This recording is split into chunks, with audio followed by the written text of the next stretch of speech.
Türkmenistanda raýatlaryň biometrik pasport almak mümkinçiliginiň gün saýyn kynlaşmagy para berimiň möwjemegine getirýär. Bu ýagdaýlar ýurtda dowam edýän ýeti ykdysady kynçylyklaryň arasynda daşary döwletlere göçüp gitmek isleýänleriň barha köpelýän wagtynda ýüze çykýar. Bu ýagdaýlar barada habar berýän Azatlyk radiosynyň ynamdar çeşmeleri şu günler tiz wagtda ýurtdan gitmek isleýän emma pasport alyp bilmeýän adamlaryň derdine migrasiýa işgärleriniň ýa-da olara ýakyn adamlaryň ýetişýändigini aýdýar. Migrasiýa işgärleri ýa-da olaryň araçlar bu ýagdaýdan peýdalanýarlar. Pasporta bolan islegin güýçlenmegi para berimiň möwjemegine getirýär. Olar raýatlardan para alyp olara nobatsız biometrik pasport alyp berýärler.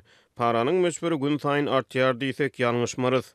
Dip bu ýagdaýlar bilen ýüzeýiz bolan Lewaply bir ýaşaýjy aýtdy. Ýatlasak oktýabryň ortalarynda Türkmenabadyň migrasiýa idarasynda biometrik pasportlar üçin nowatlar indiki ýylyň güýz paslyna çenli barp ýeten soň sebitde talon bermek besedildi. Yerli ýaşaýjylaryň ençemesiniň sözlerine görä häkimetleriň ilata ýeterlik bermeýän pasportyny bir hepdäniň içinde hem eliňe alyp bolýar.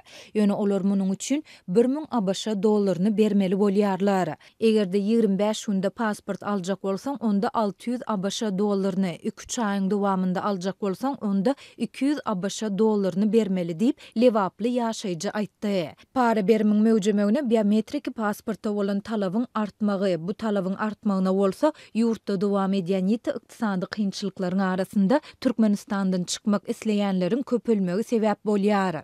Adamlar öýlerini satyp daşary ýurda gitmäge sinanşýarlar, hatda migrasiýa işgärleriniň arasyna da işlerini taşrap daşary ýurtlara gidip barýanlar gaty kän, sebäbi olar aýlygyň ýetmeýändigini aýdýarlar. Dip ýagdaýlardan habarly ygtybarly çeşmämiz aýtdy. Azatlyk ýokurda beýan edilen ýagdaýlar barada yerli häkimetlerden şol sanda migrasiýa idarasyndan kommentariýa alyp bilmedi.